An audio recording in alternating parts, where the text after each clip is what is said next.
Querido Jesus, queremos mais uma vez, meigo Salvador, nos prostrar diante de tua tão preciosa presença, de tua tão santa divindade, e mais uma vez, Jesus, nos declarar como filhos dependentes do Senhor, filhos que dependem do Senhor para tudo, como crianças que estão aprendendo, Jesus, a conhecer um pouco mais de nosso tão eterno Pai.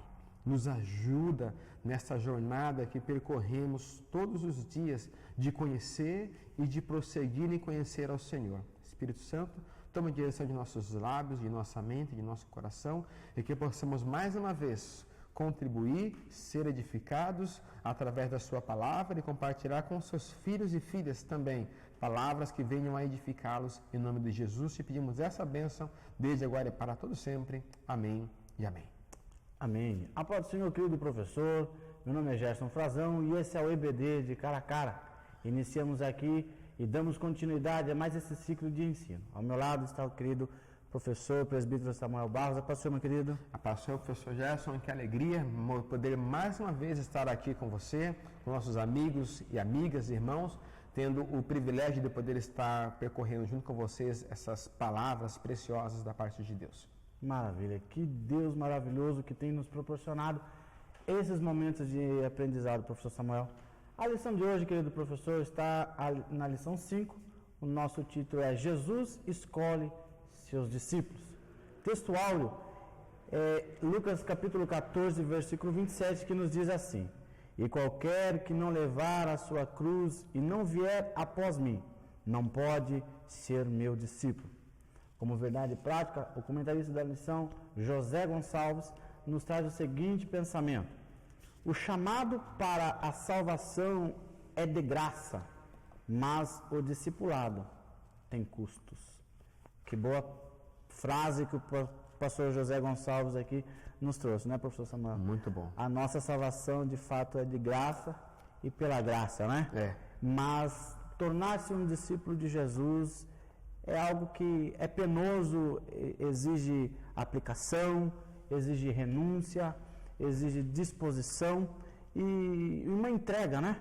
Porque muitos se querem se fazer discípulo, mas muitas vezes não quer se entregar ao mestre que vai nos ensinar, quer tomar os seus seguintes caminhos aí.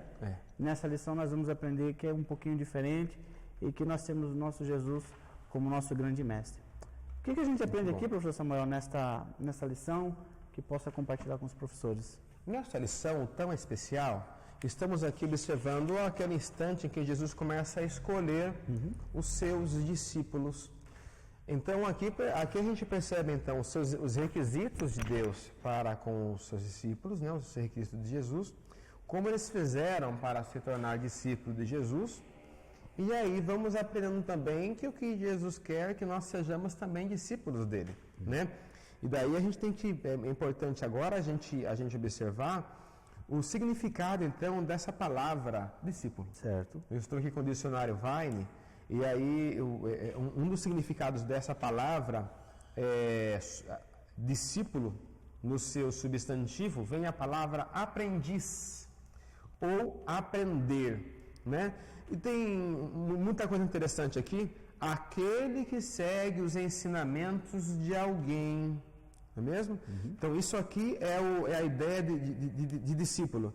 Mas uma das outras significados dessa palavra, segundo o dicionário Vine, é que o discípulo não era somente um aluno.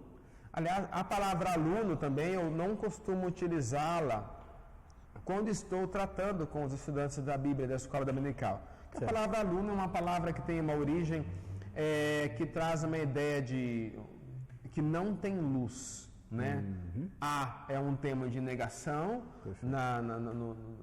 no próprio latim também, né? O ateu, apolítico, povos ágrafos, né?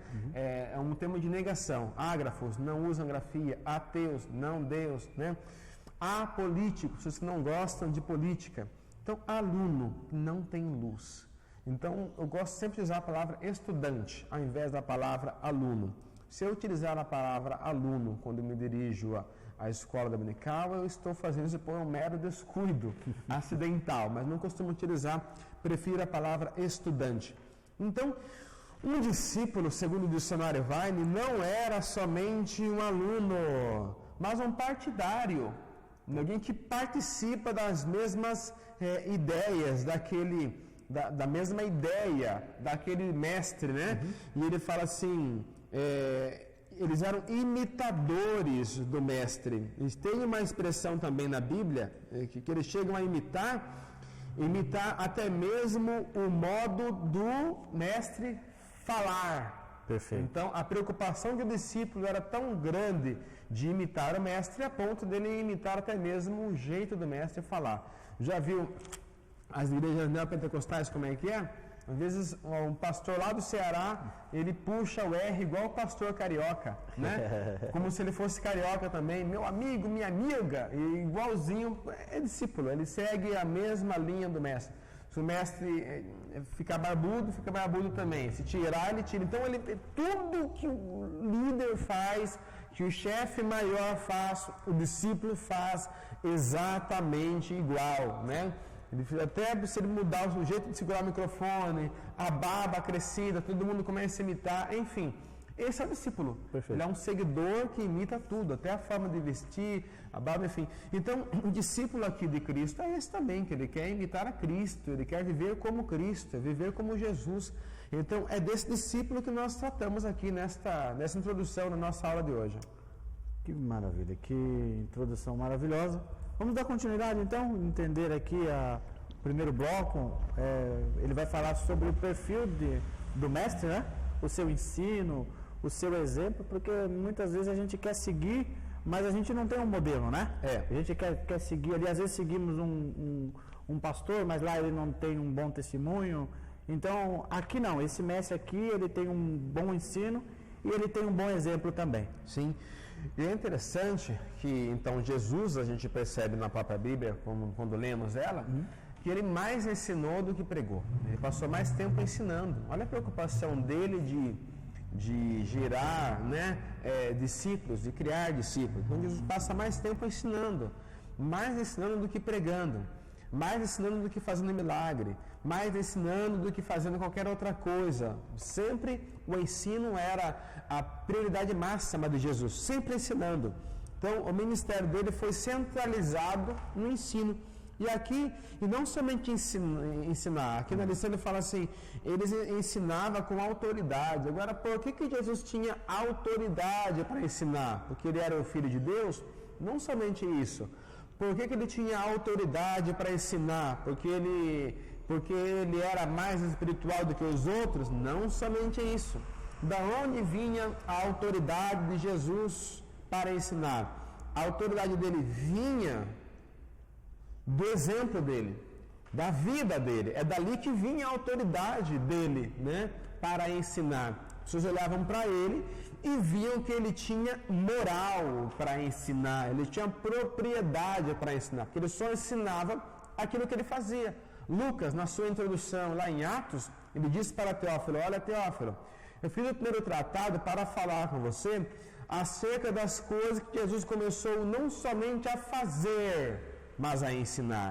Então, o que ele fazia, o que ele ensinava era coerente. Né? O que ele pregava num púlpito, ele pregava embaixo do púlpito também. Algumas pessoas pregam muito bonito num púlpito, mas não pregam bonito embaixo do púlpito. Né? Alguém me perguntou uma vez: o que você acha do pregador tal? Eu perguntei: com o microfone na mão ou sem microfone na mão? Porque eu tenho duas opiniões a respeito dele. Se transforma. Uma com ele pregando, eu posso te falar dele e tal, muito bom, prega bem, ensina bem, tal. E outra com ele sem microfone na mão, ele andando na rua, arrogante, passa em cima dos outros, se acha o melhor, Então eu tenho duas, você quer a minha opinião, ele pregando ou sem estar pregando? Em cima do púlpito ou embaixo do púlpito? Então Jesus não, o mesmo pregando, o mesmo fazendo, era sempre o mesmo Jesus. Então por isso que ele estava com autoridade. Daí que vinha da sua prática, seu exemplo, vem agora o ponto 2, né? Ele ensinou com o seu exemplo. Quando ele chega ali com os discípulos e lavando ali os pés dos discípulos, os discípulos Pedro se incomodou muito, e tinha mesmo que se incomodar, porque aquele trabalho de lavar os pés ali dos discípulos era o trabalho do menor empregado da casa. Não era o trabalho de do Deus, do Messias fazer. Era o trabalho do menor empregado da casa. Então Pedro se recusa a deixar Jesus lavar os seus pés. Então Jesus fala assim para ele, lava os pés dele, enfim, depois daquela situação que você já conhece, ele fala assim, olha aí, você não me chama de mestre? Então Jesus, é difícil ele usar essa prerrogativa que ele vai usar agora. Ele fala assim, pois bem, pois eu sou. Olha aí, olha o eu sou, ele usa essa palavra ali, né? Agora, se eu sendo mestre, eu fiz tudo isso, eu fui lá e lavei os pés de vocês, vão e fazem, vão e façam o mesmo. Então, essa coisa do façam, né? Dá o exemplo, essa coisa do façam, está muito ligada à vida cristã. O cristão, não existe um cristão não praticante, existe um cristão falso, que não pratica a fé cristã, mas não tem condições de ser um cristão não praticante. Cristão é prática. Ser cristão é uma situação que envolve uma prática diária de vida. Não tem como ser cristão. Sou cristão não praticante. Não existe como ser isso. Você se diz cristão, né? Não existe cristão não praticante. Pessoa que fala cristão não praticante é a pessoa que se diz cristã. Quem é cristão é praticante, né? Então, um exemplo dele, os discípulos se sentiam motivados a orar, por quê? Porque via ele orando, via ele fazendo e queriam fazer igual. Como que um pai ou uma mãe faz? Não, mas eu quero que meu filho seja uma moça de oração. Está orando? Então, é no seu exemplo que eles vão ver você fazer e vão querer fazer a mesma coisa. Como disse alguém, né? Num lugar com 100 pessoas, um lê Bíblia, os outros 99 leem você. Vamos ver o que você faz, se tem coerência, se é isso mesmo. Então, o que a gente faz tem muito peso, não é mesmo? Como disse alguém, né? O filho não faz o que o pai faz, o filho não faz o que o pai fala, o filho faz o que o pai faz. Então, o povo se convence mais rápido pelo que vê, mais pelo que vê do que pelo que ouve.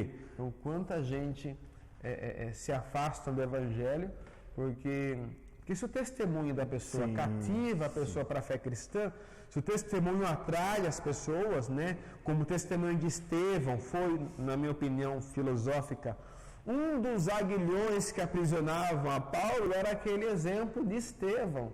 Aquela morte de Estevão sacudia o chamado de Paulo. Quando Paulo confrontava Paulo, quando ele pensava em desistir, quando ele pensava em parar, quando ele pensava em sair, ele se lembrava do gemido, de dor, da boca cheia de sangue de Estevão morrendo e perdoando. Então, quando Paulo pensa em desistir, porque ele é humano, ele fala isso na sua saudação, na segunda carta de Paulo aos Coríntios, ele fala assim, por pouco, quase que desistíamos da nossa própria vida.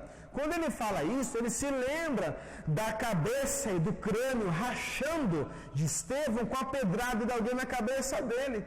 E ofegante dizia Estevão, perdoa. Pai, perdoa, não nos impute esse pecado. Isso aí, irmão, ia como um aguilhão lá na alma de Paulo e trazia ele trazia ele rendido aos pés de Cristo. Não tinha como isso não sacudir Paulo. Esse era um dos aguilhões que aprisionavam a Paulo. E disse Jesus para ele assim, duro vai ser para você recalcitrar contra os meus aguilhões. Imagine um tubarão fisgado por um aguilhão. O tubarão se balança, sacode, mas lá está alguém puxando ali ele com aquele alçapão. Bem assim era Paulo. Então, esse testemunho de Estevão sacudia mesmo o chamado de Paulo. De Estevão, né? Fatal. Ele estava ali, ele assistiu ao vivo e a cores.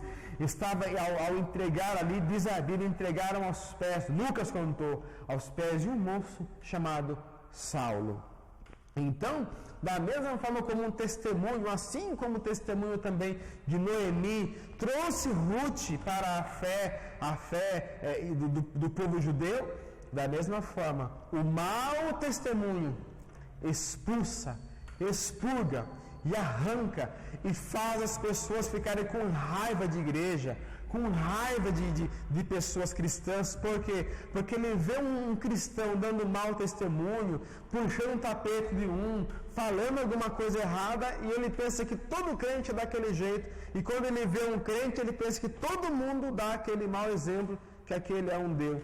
Então isso acaba... falso cristão, né? Falso cristão. Correto. Acaba afastando, um pseudo-cristão, ele acaba afastando aquela pessoa que estava... Quem nunca ouviu essa frase?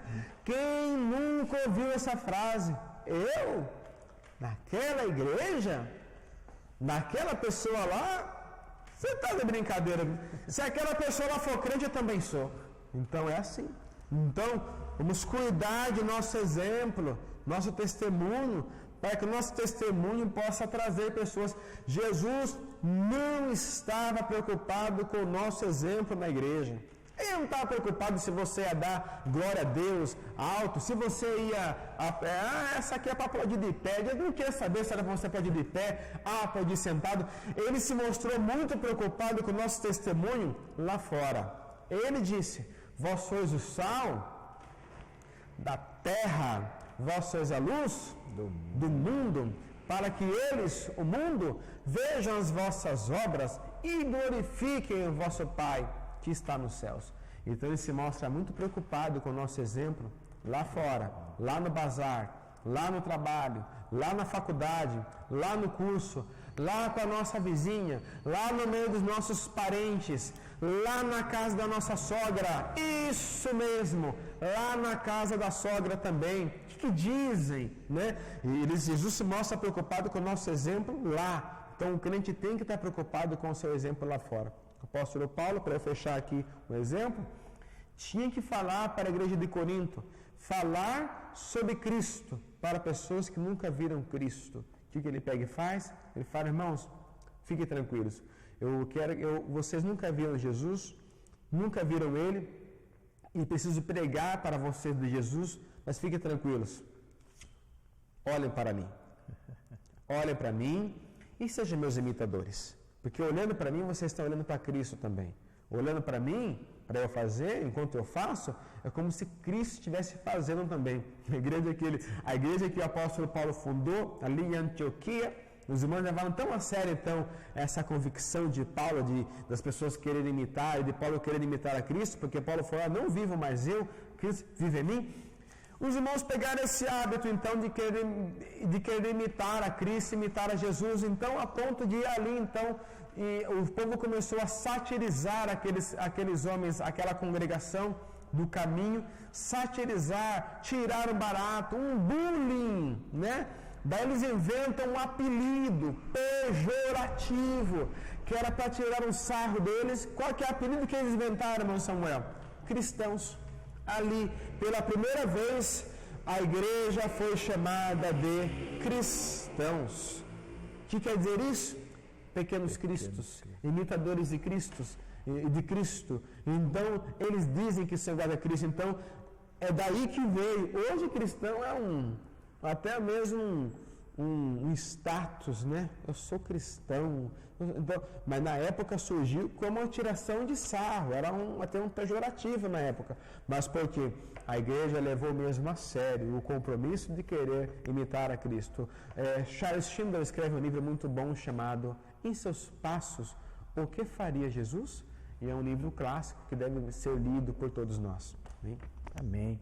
Para fechar, eu queria colocar um versículo aqui, professor Samuel, da carta de Tiago, capítulo 3, versículo 1, ele fala assim, meus irmãos, muitos de vós não sejam mestres, sabendo que receberemos mais duro juízo por isso. Amém?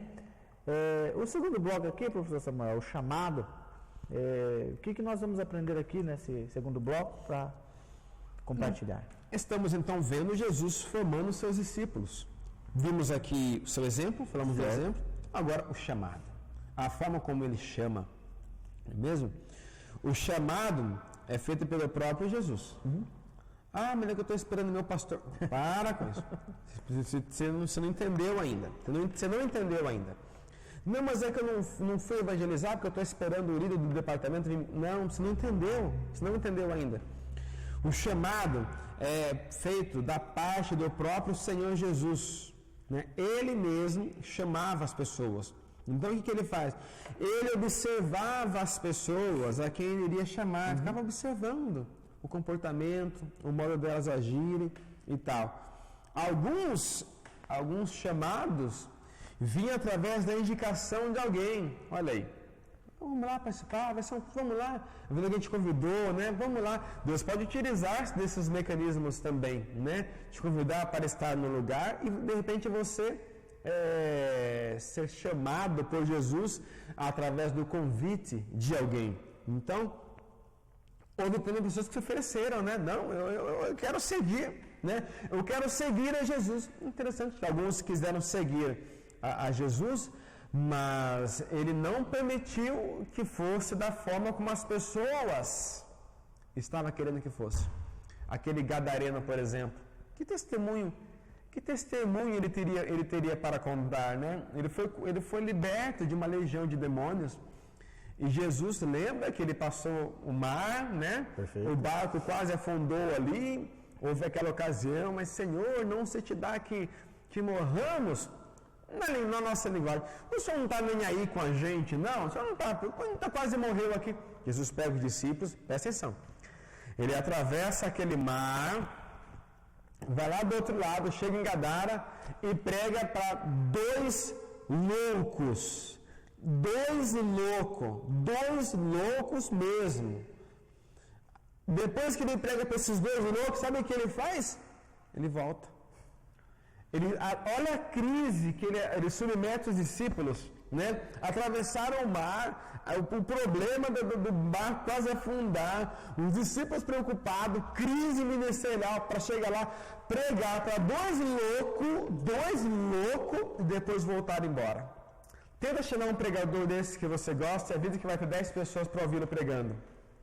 Qualquer um, eu falo qualquer um, pega um desses que você mesmo o seu ícone, fala, viu, você não pode me pregar aqui? Tem 5 pessoas. Não vem, meu irmão. De jeito nenhum. Só se for 5 empresários. Ele pode até vir. Mas louco é só Jesus, para saber o valor que tem a alma de alguém. Pregou para aquele moço, o moço ficou liberto, empolgado. Queria vir, Senhor, me permita que eu vá, eu quero ir também.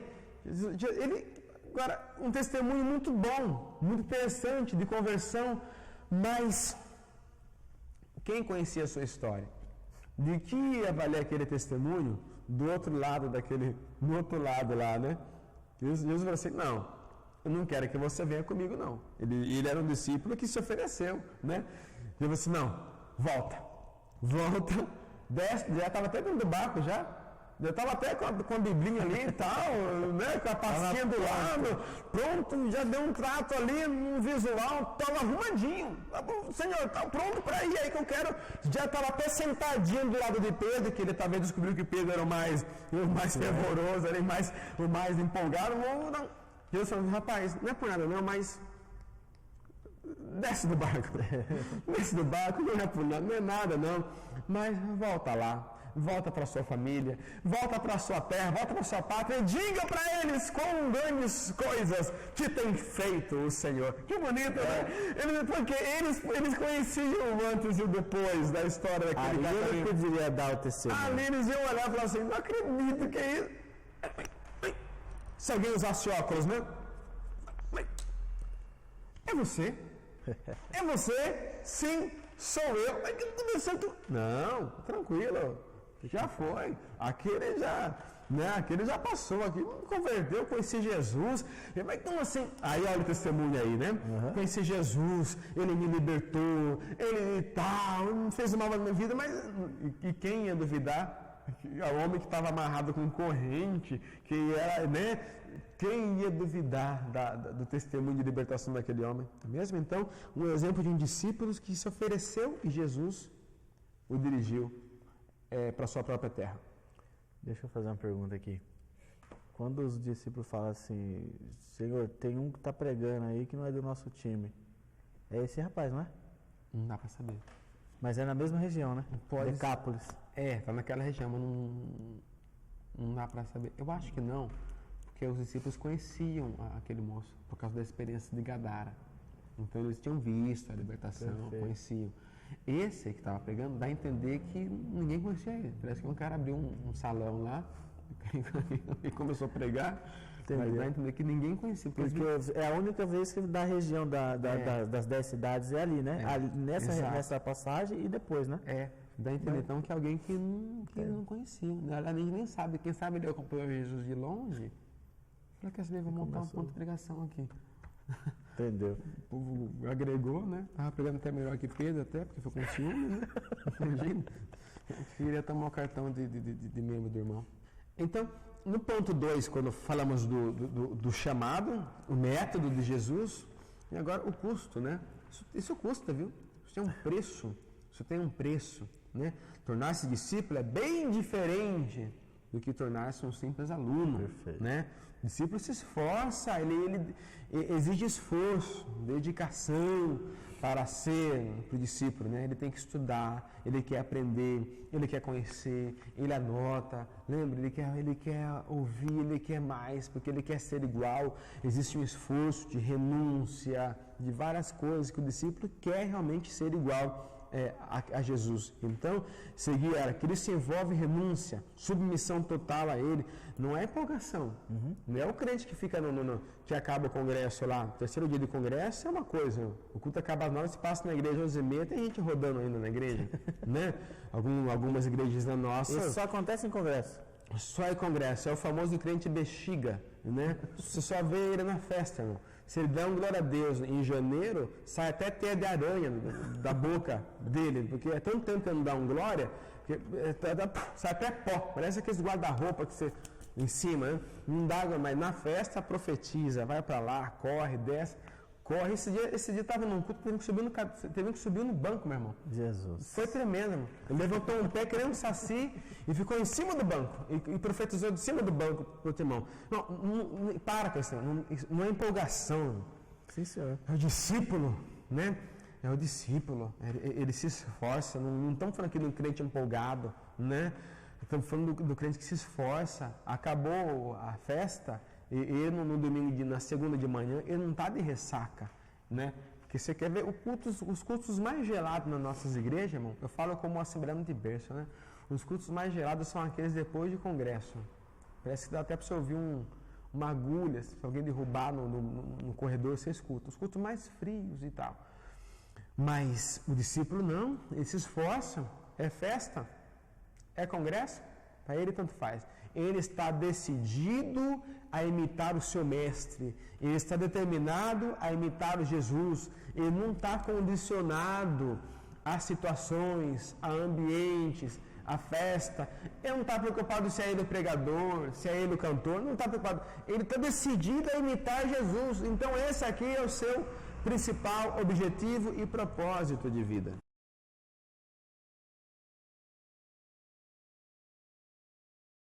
O bloco 3, então, professor Samuel, da lição, o treinamento. E tem treinamento aqui, é comissionado, tem um preço, ele dá o exemplo e treina também, né? Ele dá o treinamento aqui. Vai dizer da mudança de destino e a mudança de valores. Tem coisas boas aqui, então, né? No treinamento, olha que interessante, na mudança de destino, que é o ponto 1. No treinamento de Jesus para os seus discípulos, a cruz ocupava um lugar central. Ele estava o tempo todo falando sobre a cruz, seu sacrifício, sua morte, né?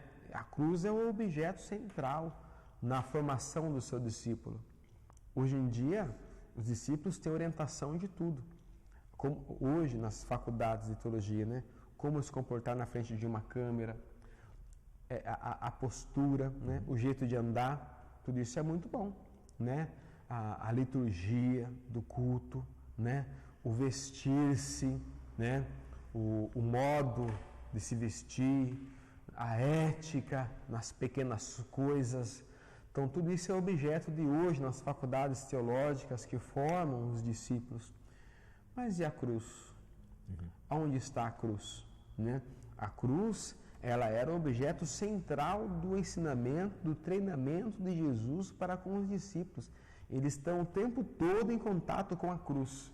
Então, esse objeto, a cruz, muda o destino daquele que se torna um seguidor de Jesus. Então, todos nós, eu também, professor Gerson, todos nós, que desejamos ser discípulos de Cristo, temos que estar o tempo todo olhando para a sua cruz, olhando para a sua morte, refletindo a sua morte, não é mesmo? Não fazer disso um ato mecânico. Conta-se de um missionário que estava pregando, evangelizando uma pessoa, e daí ele dizia da morte de Jesus, seu sacrifício, e tal, e tal, e tal. Enquanto ele ministrava isso, aquele pecador chorava muito, enquanto ele ouvia aquele evangelista falando de Jesus, da morte de Jesus, o que ele morreu por nós, e aquela alma sendo evangelizada, falava, mas é isso mesmo, pregador? Ele dizia, ele morreu por você, e entregou a vida dele por você e tal. Ele morreu por mim, pregador, morreu. Mas ele morreu por você também, pregador. Ele morreu por você? Sim, ele também morreu por mim. Então por que você não está chorando? Às vezes, é uma coisa, quando eu vou num culto de Santa Ceia, e eu ouço a mensagem da cruz, Samuel, e aquilo não me toca, eu não sinto, sabe, não sinto nada naquele culto. Não estou falando de campanha, descarrego, de Vale do Sal, não estou falando do culto, onde nós refletimos a morte, o sacrifício de Jesus. Se nesse culto nós não somos tocados, não nos comove a dor de Cristo, o sacrifício dele por nossos pecados, esse é o grande medidor da nossa espiritualidade. Sim. Isso tem que nos tocar. A gente tem que, de alguma forma, ser tocados por essa mensagem, a mensagem da cruz. A cruz, ela nos constrange, né, professor? Ela tem que nos constranger. Alguns têm um livro de Marcos Lucado chamado assim, O Seu Nome é Salvador. Não é de admirar que o chamem assim. E é um livro muito bom, fantástico, né? E nesse livro ele fala sobre a cruz, o tempo todo da cruz. Ele conta que ele estava tentando convencer um amigo dele que era ateu, na introdução, e ele ficava falando da religião, da fé, dos dogmas e tanta coisa assim e tal. E o Marcos ainda começando sua jornada de fé, e ele conta que ele não conseguia convencer esse amigo dele de forma alguma. Ele queria muito convencê-lo a ser um cristão também. E falava da Bíblia, falava da fé, falava de Golias, falava de tudo e não conseguia. Um dia, lendo a palavra de Deus numa carta de Paulo a Coríntios, ele aprendeu com Paulo.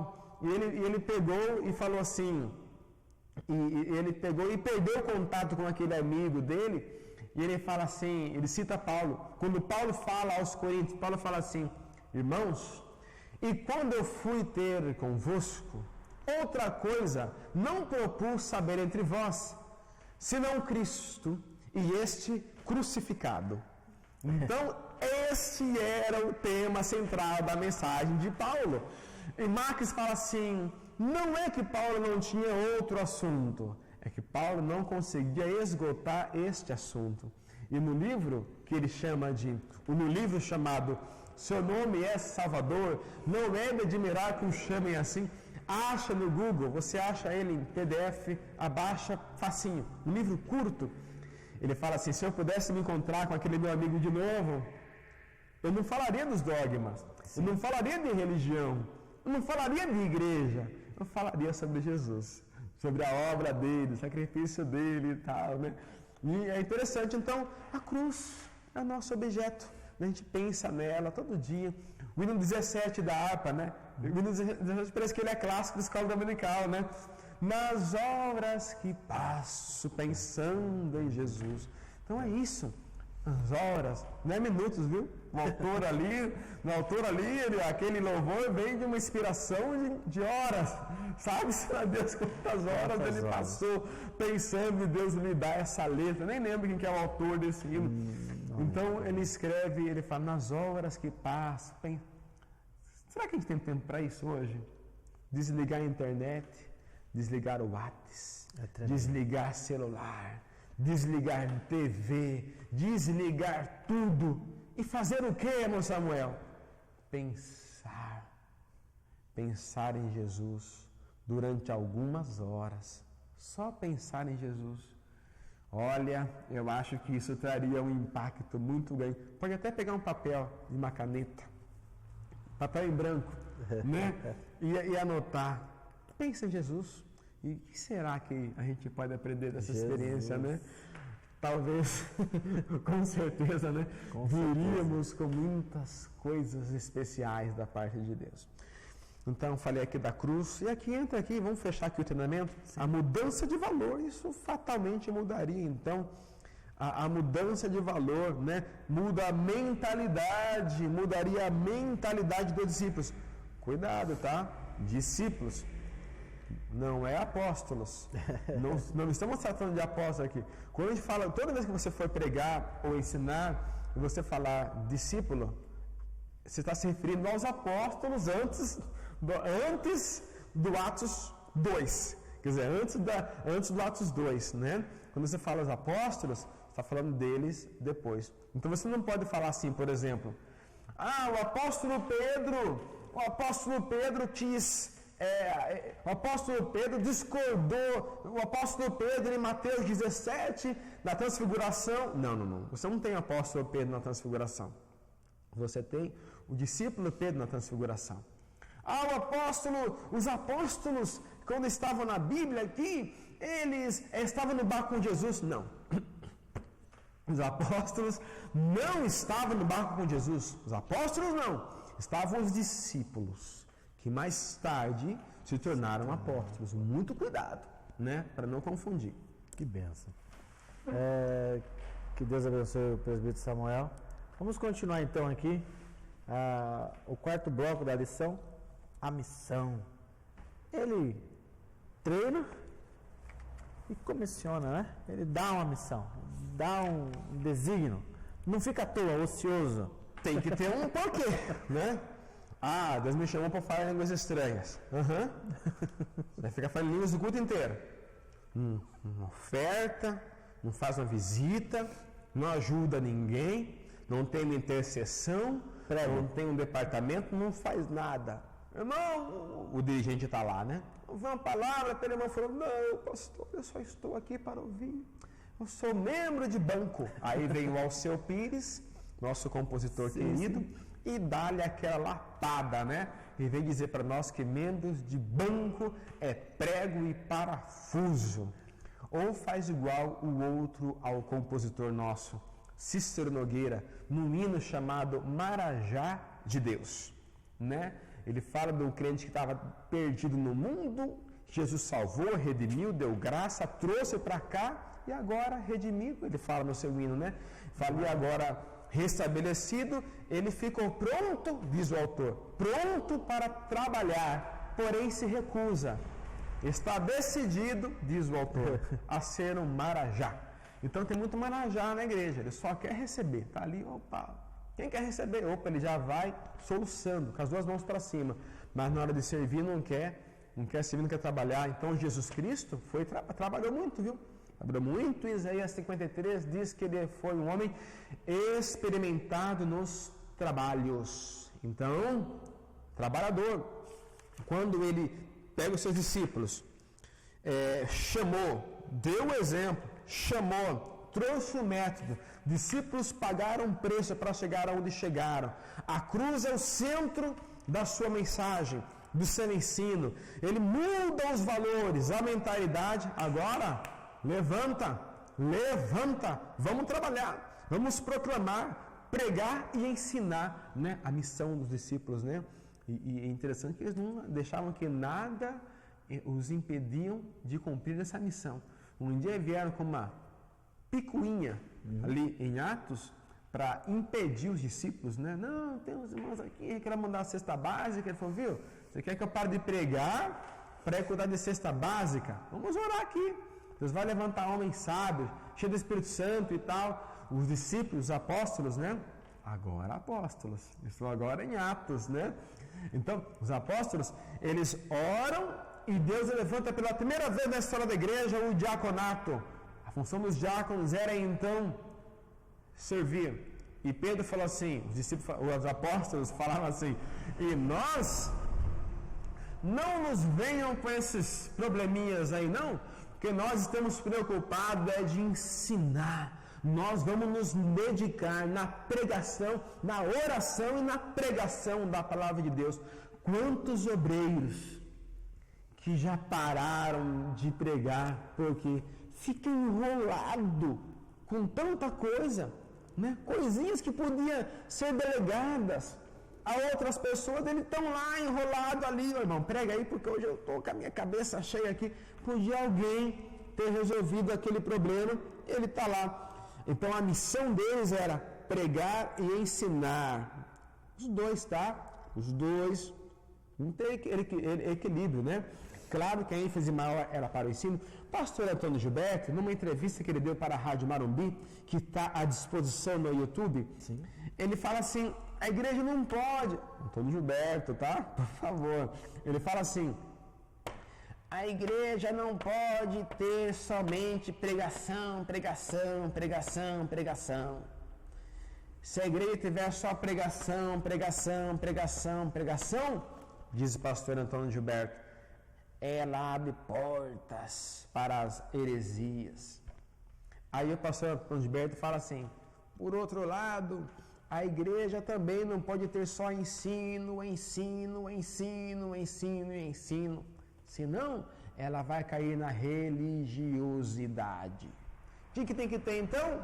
Diz o nosso querido mestre, né? O pai das escolas dominical aqui no Brasil. Ele fala assim, equilíbrio, ensino e pregação. A igreja tem que saber conjugar esses dois verbos. Na igreja de Antioquia, diz lá que os doutores, se você for ler lá, interessante, doutores e pregadores, todo mundo junto. Não ficava um massacrando o outro, né? Era aquele equilíbrio, tinha pregador e ensinador. Hoje vai ter ensino, vai estar bom. Hora de pregação, vai estar bom também, não é mesmo? Então, ensino, pregar e ensinar. E por último, claro, libertar e curar. O Evangelho tem que trazer libertação, que é a libertação, que é a cura da alma e a cura para o corpo. E quando falamos de cura para a alma, isso fala de vida sentimental. A igreja tem que disponibilizar alguma coisa para tratar de situações sentimentais também, não é mesmo? Por exemplo, um casal, uma irmã se separou de alguém na igreja. Ela estava casada e se separou. O que acontece? Vamos tacar pedra. Sim. Vamos, pode divorciar, irmã, agora vai queimar na 5ª dimensão do mármore, do enxofre, do inferno, né? E às vezes a irmã está triste, amargurada, perdeu a família e tal, dignidade, foi traída. Então, quando fala aqui de curar e de cura de alma, trata também da gente, quando identificar uma situação assim na igreja, não condenar e nem julgar a pessoa, mas oferecer o bálsamo. Sim. Se a pessoa precisa de cura, o Evangelho não é só pregar e ensinar, é parar para escutar também. E espiritualizar tudo também, tudo, né? Tudo ele quer espiritualizar. Se o CD riscar, ele fala, o inimigo está se levantando, que o som, que o aparelho... Percebam, o culto pode estar gelado, o que for. Se o irmão for cantar e o CD dele começar a riscar, ele já fala, irmãos, vamos repreender porque o inimigo já está operando ali para querer atrapalhar a minha adoração. Irmão, para de comprar CD pirata que você vai ver como que vai ser melhor, como que vai parar de riscar o CD. Então não tem nada a ver com o diabo. A gente atribui coisas, claro que o inimigo se levanta e tal, mas tem muita coisa que não é o inimigo. Então, a igreja tem que entender que a sua missão é libertar e curar, e não é uma cura só física, cura de alma também. Creio eu, professor Gerson, que Jesus curou muitas pessoas, sabe como? Não aparece na Bíblia, não curou pessoas assim, só fisicamente. Tenho plena convicção. Muitas curas, você vai perceber, Jesus está ligado, sabe a quê? A olhar, chamar. Isso quer dizer muita coisa, né? Quando ele chama uma pessoa, quando ele olha para a pessoa, quando ele toca na pessoa, tudo isso tem a ver também com o lado emocional. Pessoas que nunca foram tocadas por alguém, pessoas desprezadas, que nunca foram tocadas, nunca conversaram com ela. Jesus parava e conversava. Isso fazia as pessoas se sentirem importantes de certa forma, não é mesmo? E isso tem a ver sim com o lado da alma, né? Com a psique da pessoa. Então, a gente entende que Jesus também curou pessoas fisicamente, mas também curou emocionalmente, e nós, enquanto igreja, nossa missão é pregar, ensinar, libertar e curar sobre esses aspectos e oferecer às pessoas que precisam condições para que elas alcancem essa cura também da parte de Deus. Amém. Que boa lição, que boa explicação, professor Samuel, que Deus abençoe sua vida grandemente. E a conclusão da lição, o comentarista ele traz o fechamento, eu gostaria de ler para vocês aqui, dizendo assim: aprendemos nessa lição sobre a importância que o ensino tem na formação do caráter cristão. Não abandone a escola dominical. É através do ensino que o caráter cristão vai ter formação. O professor Samuel muito bem disse aqui, trazendo a palavra do nosso querido grande mestre, pai da escola dominical, pastor Antônio Gilberto, em que tem que ter o equilíbrio. Mas se nós pendermos apenas por um lado, vamos cair no desequilíbrio dessa balança, e a qual trará danos à nossa escola, trará dano ao nosso aprendizado, à formação do nosso caráter. Então, a importância que o ensino tem na formação do caráter cristão, e é isso na escola dominical, com professores comprometidos, com professores amantes da escola dominical, porque não dá para fazer aquilo também que a gente não gosta, professor Samuel, não dá. Eu não posso ser um bom professor de escola dominical se eu não amo a escola dominical. E detalhe, uma coisa que eu aprendi com o pastor Osias, que é o pastor dessa congregação, que o nosso papel do professor na escola dominical, o primeiro papel que o professor ele tem que desempenhar na escola dominical é ser aluno. Ele não pode levantar para ensinar se antes ele não sentou para aprender. Isso é básico. Então, nós aprendemos aqui que o ensino, a importância que o ensino tem na formação do caráter cristão. Jesus ensinou aos seus discípulos, mas não os ensinou de qualquer forma, nem tampouco lhes deu qualquer coisa como conteúdo. Às vezes o professor vai lá e escolhe a lição, é a lição 5 e faz aquela... Às vezes nem lê a lição, professor Samuel, e dá de qualquer maneira. Aquela lambança, né? Enchendo linguiça. Enche linguiça e os alunos sabem que o professor não se preparou. A gente escuta, na saudação você já vê se o professor estudou ou não, porque o pregador, aquele que está com uma palavra para entregar, não fica rodeando muito. Sim. Tem irmão que leva 15 minutos para agradecer o púlpito inteiro. Tem que pegar na mão de todo mundo. Então, não tá. Então a gente percebe que realmente não se preparou para aquilo ali. Tá certo. Então vamos nos aplicar como professor, vamos dedicar. Eu aprendi com o professor Samuel a preparação da nossa lição é com uma semana de antecedência.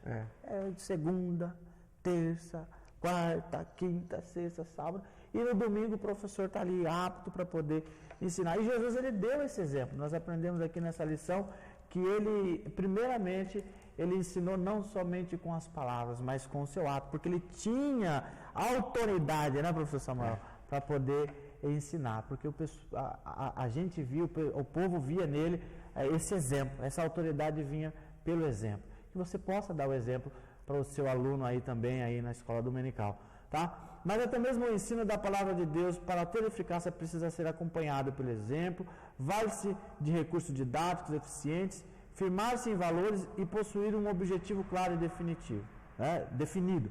Tudo isso encontramos com a abundância no ensino de Jesus. a seguir os seus ensinos, temos a garantia de que o hiato existente entre o professor e o aluno, entre o educador e o educando, desaparecerão. Dessa forma, teremos um ensino eficiente. Que é a sua escola dominical, aí onde você leciona, possa ter